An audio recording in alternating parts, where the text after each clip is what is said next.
Class 10 maths and NCERT exercise 3.1 question number 3 इस video में discuss करेंगे।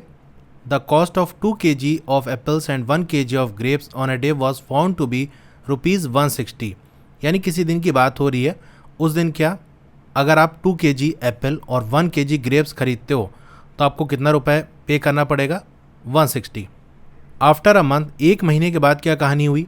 The cost of 4 kg of apples and 2 kg of grapes is ₹300। एक महीने के बाद 4 kg एप्पल और 2 kg ग्रेप्स का जो कॉस्ट आएगी वो 300 आएगी। अब इस सिचुएशन को आपको रिप्रेजेंट करना है अल्जेब्रिकली और ज्योमेट्रिकली। तो हमें एप्पल और ग्रेप्स के कॉस्ट नहीं पता कि कितने रुपए के ये दोनों है, तो हम लेट कर लेंगे। मान लो एप्पल की कॉस्ट हमारी x है और ग्रेप्स की जो कॉस्ट है वो y है, तो यही आपको लिख लेना है। Let the cost of 1 kg apples equals ₹x and the cost of 1 kg grapes equals ₹y। अब यहाँ पर दो केस बनेंगे। पहली बार जब 2 kg एप्पल और 1 kg ग्रेप्स खरीदा जा रहा है तो आपको ₹160 पे करना है। तो हम लिखेंगे केस 1, 1 kg एप्पल की कॉस्ट x है तो 2 kg एप्पल की कितनी हो जाएगी? आप कहोगे 2x हो जाएगी, प्लस 1 kg ग्रेप्स की कॉस्ट हमारी y है और यहाँ पर 1 kg ग्रेप्स की ही बात कर रहा है तो सिंपल हम y लिख लेंगे। टोटल हमारा 160 हो जाएगा। केस 2 की बात कर लें। यहाँ पर देखो 4 kg एप्पल्स की बात हो रही है, 1 kg आपका x का है, x रुपीज़ का है, तो 4 kg कितने का होगा? 4x का होगा, प्लस 1 kg ग्रेप्स आपके y के हैं तो 2 kg ग्रेप्स कितने के होंगे? 2y का होगा, इक्वल्स टोटल कितना आ रहा है? 300। तो 300 से इक्वेट कर देंगे। तो ये दोनों जो हमारी इक्वेशन बनकर आई, ये वाली और ये वाली, इसी को हम कहेंगे कि अलजेब्रिकली रिप्रेजेंट किया गया है। ठीक है, तो आप एक स्टेटमेंट लिखोगे, algebraically we can represent the situation as. तो केस 1 में कौन सी इक्वेशन बननी है? 2x plus y equals 160। Case 2 में कौन सी इक्वेशन बननी है? 4x plus 2y equals 300। ठीक है, तो ये हमारा अलजेब्रिकली वाला रिप्रेजेंटेशन हो गया। ठीक है, अलजेब्रिक रिप्रेजेंटेशन। अब हम क्या करेंगे? केस 1 और केस 2 को सॉल्व करेंगे, वहाँ से x और y की वैल्यू निकालेंगे और ग्राफ पे प्लॉट करेंगे। तो पहले आप लिख लेना सॉल्विंग केस 1। तो केस 1 को सॉल्व करेंगे। अब सॉल्व करने में क्या है, किसी एक वेरिएबल को, चाहे x को या चाहे y को, एक तरफ कर लो, बाकी सब सारे जो टर्म है उसको दूसरी तरफ कर लो इक्वल टू के। अब मैंने आपको पहले क्वेश्चन में बताया था कि जो हमारे लिए आसान रहेगा हम उसी को एक साइड करेंगे।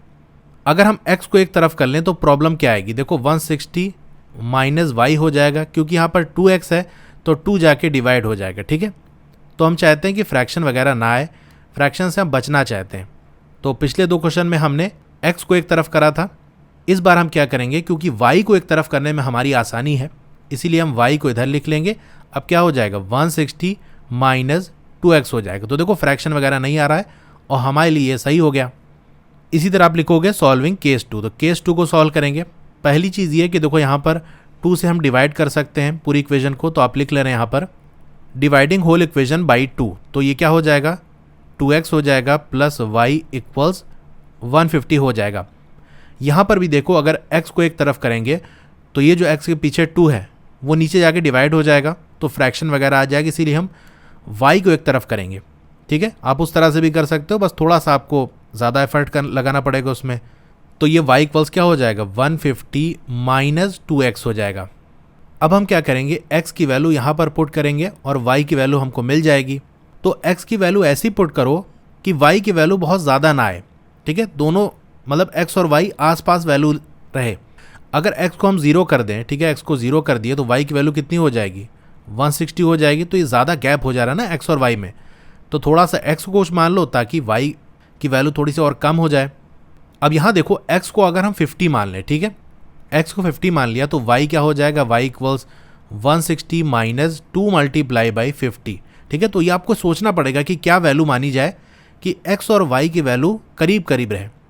करीब करीब से ये होगा कि वैल्यू छोटी रहेगी और ग्राफ पे हमको प्लॉट करना है तो ज़्यादा बड़ी वैल्यू आ जाएगी तो उसे प्लॉट करने में मुश्किल होगी। तो y की वैल्यू यहाँ से क्या हो जाएगी? 2 इंटू 50, 2 5 10 यानी 100 हो जाएगा। 160 माइनस 100 60 आ जाएगा। तो यहाँ पर हमने x 50 माना तो y हमारा 60 आ रहा है। ठीक है, अब दूसरी बार हम क्या करते हैं?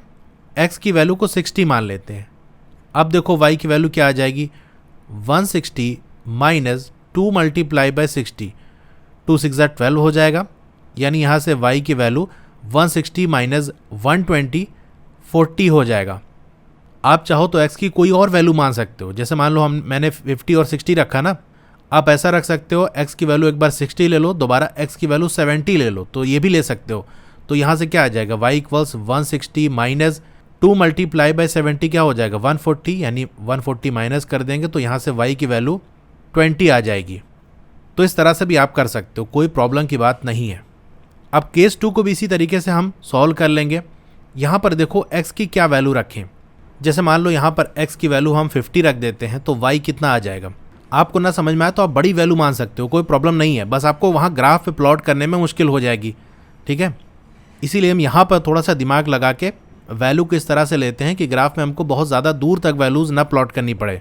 तो ये 150 हो जाएगा माइनस 2 मल्टीप्लाई बाई 50, तो y की वैल्यू कितनी हो जाएगी 150 माइनस 100, तो ये हमारा 50 आ जाएगा। तो दोबारा आप x की वैल्यू 60 मान लो, ठीक है, तो y कितना आ जाएगा 150 माइनस 2 मल्टीप्लाई बाई 60, 2 6 12 होता है, यानी 150 माइनस 120 आपका 30 आ जाएगा, ठीक है।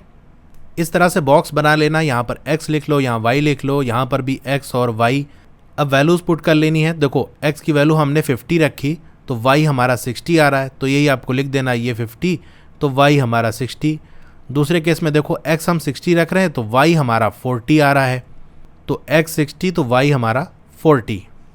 इसी तरह यहाँ पर भी x एक बार हमने 50 लिया तो y भी हमारा 50 आ रहा है, और x जब हमने 60 लिया तो y हमारा 30 आ रहा है। अब ये दोनों पॉइंट को आपको याद रखना है।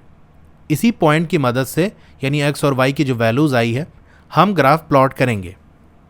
अब x और y की जो हमारी वैल्यूज़ आ रही है वो आप देखो कैसी है, 30 आ रही है, 60 आ रही है, 40 आ रही है, यानी सारे 10 के मल्टीपल के फॉर्म में है। तो हम जो लाइन ड्रॉ करेंगे यानी मार्किंग करेंगे इस तरह से, वो किस हिसाब से करेंगे 10, 20, 30 इस हिसाब से करेंगे। यानी एक जो बॉक्स होगा वो हमारा किस साइज़ का होगा 10 और 10 का। तो हम पहले मार्किंग कर लेते हैं, ये हमारा 10 हो जाएगा, 20, 30, 40, 50, 60, 70, ठीक है। इस तरह से आगे भी लिख सकते हो, यहाँ पर भी 10, 20 एंड 60, ठीक है। अब पहला पॉइंट क्या है कि x की वैल्यू हमने 50 रखी तो y हमारा 60 आ रहा है, तो x में 50 यानी 50 में इस तरह से हम लाइन खींचेंगे ऊपर तक, और y में 60 के सामने ऐसे लाइन खींचेंगे जहाँ पर ये दोनों लाइन आपस में मिलती हैं, वही हमारा ये पॉइंट होगा। तो ये पॉइंट हमारा एक आ गया, कितना है 50, 60, ठीक है। x की वैल्यू पहले लिखेंगे, y की बाद में लिखेंगे। दूसरा पॉइंट हमारा क्या था कि x की वैल्यू हमने 60 रखी तो y हमारा 40 आ रहा था, यानी x में 60 तो 60 में ऐसे लाइन खींच लोगे, और y में 40 तो 40 के सामने ऐसे लाइन खींच लोगे, जहाँ दोनों कट करेंगे वही हमारा पॉइंट होगा, ठीक है। तो दूसरा पॉइंट हमारा ये आ गया। तो ये क्या है हमारा x की वैल्यू 60 है और y हमारा 40 है, तो दोनों पॉइंट हमारा मिल गया। अब इन दोनों पॉइंट को हम ज्वाइन कर देंगे इस तरह से, लाइन थोड़ा आगे पीछे निकाल देंगे, ठीक है। जस्ट आपको पॉइंट नहीं ज्वाइन करना, थोड़ा दूर तक ले जाएंगे, क्योंकि लाइन सेगमेंट की एक फिक्स लेंथ होती है, लाइन की कोई लेंथ नहीं होती। अब दूसरे केस में जो x और y की वैल्यूज़ आ रही थी वो क्या क्या थी, हमने x जब 50 रखा था तो y भी हमारा 50 आ रहा था, तो 50 और 50 ये वाला हमें पॉइंट मिलेगा, ठीक है। कैसे पॉइंट बनाते हैं मैं आपको बता चुका हूँ। तो 50, 50। दूसरा जब हमने x की वैल्यू 60 रखी थी तो y हमारा 30 आ रहा था, तो x में 60 चलेंगे, y में 30 चलेंगे, तो ये हमें पॉइंट मिल जाएगा 60, 30। अब एक और लाइन बनाएंगे जिससे इन दोनों को ज्वाइन कर देंगे। तो ये हमने लाइन बनाई और ये दोनों हमारे ज्वाइन हो गए। अब दोनों लाइन में हम ये एरो लगा देंगे, यानी ये लाइन आगे तक जहाँ तक चाहते हो वहाँ तक बढ़ा सकते हो, ठीक है, क्योंकि लाइन की कोई लेंथ नहीं होती। तो पहली वाली जो लाइन है उस पर पहली वाली जो इक्वेशन है वो लिख देंगे। वो क्या थी हमारी 2x प्लस y इक्वल 160। आप सीधा लिखना, ठीक है, थोड़ा सा यहाँ पर पेन टैबलेट से लिखना आसान नहीं होता। और दूसरी इक्वेशन हमारी क्या थी 4x प्लस 2y इक्वल्स 300, ठीक है। तो ये हमारा ग्राफिकली भी रिप्रेजेंटेशन हो गया। और भी क्वेश्चन के सॉल्यूशंस की वीडियो देखनी है तो नीचे डिस्क्रिप्शन में आपको चैप्टर वाइज प्लेलिस्ट का लिंक मिल जाएगा, वहां से क्लिक करके देख सकते हो। Okay, thank you.